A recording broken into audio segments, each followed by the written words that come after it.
Welcome back to People's Guide to Publishing, approaching episode 70. Some somber news this week that Ruby, my service dog of 8 years, has passed away, which has proven challenging in ways I did and did not foresee.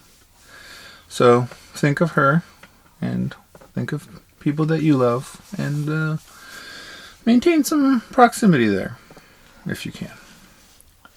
Like her trainer told us, she was one of the few dogs who really found her purpose, and it's a good reminder to us to find our purpose, stick to it. I am your host, Joe Beal, the autistic publisher, author of A People's Guide to Publishing, the book, and founder and CEO of Microcosm. I'm Ellie Blue. I am the co-host of this podcast, and I keep our editorial and marketing departments moving. They are indeed moving. And I asked her the hard questions like I'm going to do today. So Joe, my first hard question for you is what does that mean? What are supply chains? Supply chains are how raw materials become books and how those books then reach the people that read and love them. The manufacturing and transportation, and then also marketing, maybe? Or not marketing. It's just like the physical creation and movement of products. Mm-hmm. It makes it sound almost simple. Is it pretty simple? I think so. Most people disagree with me, though. You know, a book starts as an idea, as most of you know, I'm sure. And then from there, you know, you have a series of decisions to make about how that idea becomes a book. You know, if you're going to work with a publisher, what kind of publisher, you know, what that publisher can offer you, things like that. And then that publisher and their supply chain to bringing the book to market.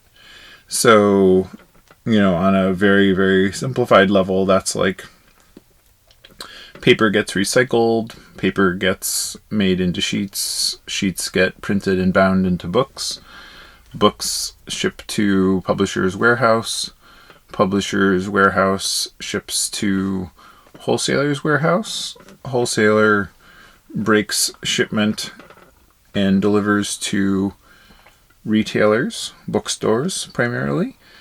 Publisher's warehouse also ships to a number of other places, such as gift shops, and individual people that order the book, and other, export companies, so the book can get to places like India or Asia or South America.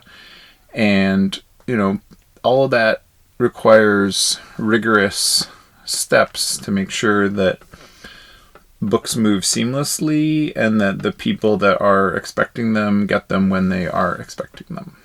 It seems like almost the best way to talk about supply chains to make them make sense is not to talk about this ideal state, but to talk about the things that can go wrong in the supply chain. And I know that during COVID, a lot of what we've been reading, the industry analysis, is that there's no problem in the market for books. People are buying more books than ever, but all the problems are in the supply chain. Can you talk about what those problems are? I haven't seen these reports. I guess the problem in the supply chain that I would surmise during COVID for publishers is that, your biggest problem is the Ingram, the primary wholesaler for books in the United States, services about 10 million titles actively.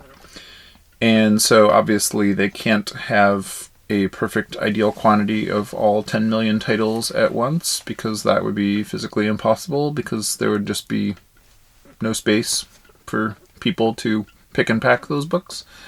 So, variously what you do see is you either have too many or too few of a book. You never have quite the right number of a book. Is the sad magic. But so essentially, most books are produced in volume of around 3,000 copies, sometimes 2,000, depending on the publisher. And that is quickly found to be either too few or too many. And so you rarely ever have a book that just ends there. So What that means right now is, for example, the very popular books like So You Want to Talk About Race, or How to Be an Anti-Racist, or White Fragility, or books in that are just like tearing up the New York Times list, are woefully undersupplied. Stores order them, they don't get them as fast as customers want them. Customers are frustrated, customers write angry emails, and it proves the limitations of the system. And this is normally met with, oh, okay, well then obviously it's only the publishing industry's resistance that prevents ebooks from taking over, except for the fact that ebooks have been widely available throughout this time, and readers are still adhering and preferring paper books. So some other supply chain issues that I've been seeing people report during COVID are, to start with, there was a lot of uncertainty about printing in China, and I don't know how that's a good example come across. But yeah. So China had their wave of COVID, and their factories were closed, but that happened mostly in March. So what we're seeing now is, there is a big question mark, and there's a lot of opacity, honestly, about how fast things are turning around in China. Our domestic printers have been running about a week behind, which all told is not bad, especially considering they're probably doing quite a bit more business than usual. Which is awesome. And a minor supply chain disruption that is like a problem you want to have. Yeah, and so, this only really gets to be a problem when, books are months delayed or things like, and we've run into that in the past. But, essentially it's having a strong reputation with your vendor and manufacturer and being able to, get an honest answer out of them. So having a printer that you don't have good communication with and that is across the globe is going to make you more prone to supply chain disruptions. That is true. That is, and so is a global pandemic. And in a lot of cases, so what most printers in China do is they'll have what's called a print broker, which is a third party that arranges, that basically like hucksters all the Chinese printers into giving the best prices to this third party company, who then goes back to U.S. publishers because they have a stronger command of English and, they have the relationships. And then they can bring 100 clients to this publisher, and that's typically how that works. But then obviously the downside of that during a supply chain gap is you're not actually talking to the printer, and the printer is never going to turn away work. The printer is going to overpromise and underdeliver rather than the other way around. Another supply chain gap that has been really glaring even from before COVID was Amazon. Mm-hmm. Yeah, that's a good point. And so for smaller publishers, people that are not tearing up the New York Times bestseller list, let's say, the biggest problem is that the books are readily available and in good supply, but they're just not being stocked. So the book will not be being stocked by wholesalers or not available in stores, and maybe the stores tried to order once and didn't get any, and then they forgot about it or moved on. And so, similarly, and in a weirder sort of dependent relationship, Amazon started to remove books from their warehouses over Christmas back in November. And so what that means is that Amazon began selling books because they were easy to pack and they were easy to ship. And then they have found over 25 years that they cannot make money from selling books at 40% off of cover price. They can't cover their expenses. And so they've made their money from web services and other things that they have done. And you can see all this in their stockholder reports if you are really interested.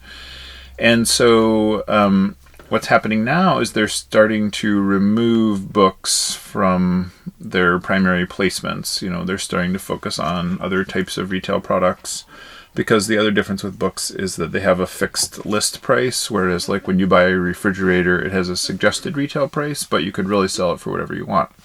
So what Amazon does is it creates the illusion that it's selling you that fridge at a deep discount, even though you can buy it cheaper elsewhere. And this has been like very entertainingly exposed in the New York Times. So one of the things that we've seen, especially in the last few months, and especially at the start of COVID, I feel like this came to a head, is Amazon had kind of stopped ordering books in November. Independent publishers were already hurting. Yeah. And then when COVID started, Amazon really went all out and not ordering books anymore. They just hard stopped. And then publishers were having trouble creating the books that they had planned and like paying for printing and knowing what was going to happen, and that created its own supply chain gap. Well, I would attribute that more to the fact that publishers use bookstore staff as their marketing forces. So if the bookstores are closed, they don't have their boots on the ground to say, like, look at this great book, this is a really cool book, and here are like all the things that are interesting and relevant about it. And so without that, it's just very difficult to launch a new book. The publishers can continue selling best-selling older titles, but it's very hard to launch new titles without their army of adorable booksellers. Okay, so in short, there's a lot of different things that we haven't even touched on that can cause gaps in the supply chain. What is your overall advice for any publisher that is concerned about this? So when you're small, the best thing you can do is not to depend on anyone else. Build your infrastructure. I mean, that sounds so libertarian. But you want to build systems that are interdependent but also independent, So ideally, you don't want to rely upon a company like Amazon who can just withdraw support for your books or change the rules on a dime. You really need to focus on a way to service your, who your fans are, who is interested, in a way that you can pivot a little easier. So, for example, like Kickstarter is a solid platform for that, because even though you're dependent on Kickstarter, they aren't chronically changing the rules. They're making money. Their system works. Same thing with having your own website. Same thing with having direct relationships with retailers that you have an open line of communication with. It becomes much murkier when you have, somebody that, like, when you have a relationship with, say, a distributor or a third party that just has proven time and again that you can't rely on them. And so to some degree you will have to rely on them, but in those moments you need a way to reach your audience without solely, relying on somebody that has proven unreliable. So you need options. And even if you do have only one reliable partner, whether it's for printing or for distribution, like that, anything can still happen. Sure. So it's good to not lock yourself into just one thing. Ellie teases me that I have plans A through ZZ ready to go at all times, and it's kind of true. I haven't seen the Excel spreadsheet yet, but I'll find it one day. This has been A People's Guide to Publishing, episode 70 or something. I am your host, Joe Beal, author of A People's Guide to Publishing, the book. Here in our warehouse. I'm Ellie Blue. I am the editorial and marketing director here, and apparently I have also been paying attention to supply chains without even knowing it. Till next week. Thanks for joining us once again. Please send your questions to podcast@microcosmpublishing.com so we can answer them on future episodes. And please give us 5 stars on iTunes and everywhere else that podcasts are reviewed. You can find us on the internet at microcosm.pub. On Twitter at Microcosm. On Facebook at Microcosm Publishing. On Instagram at Microcosm_pub. And here in Portland, Oregon on North Williams Avenue. Thank you so much. Have a wonderful week.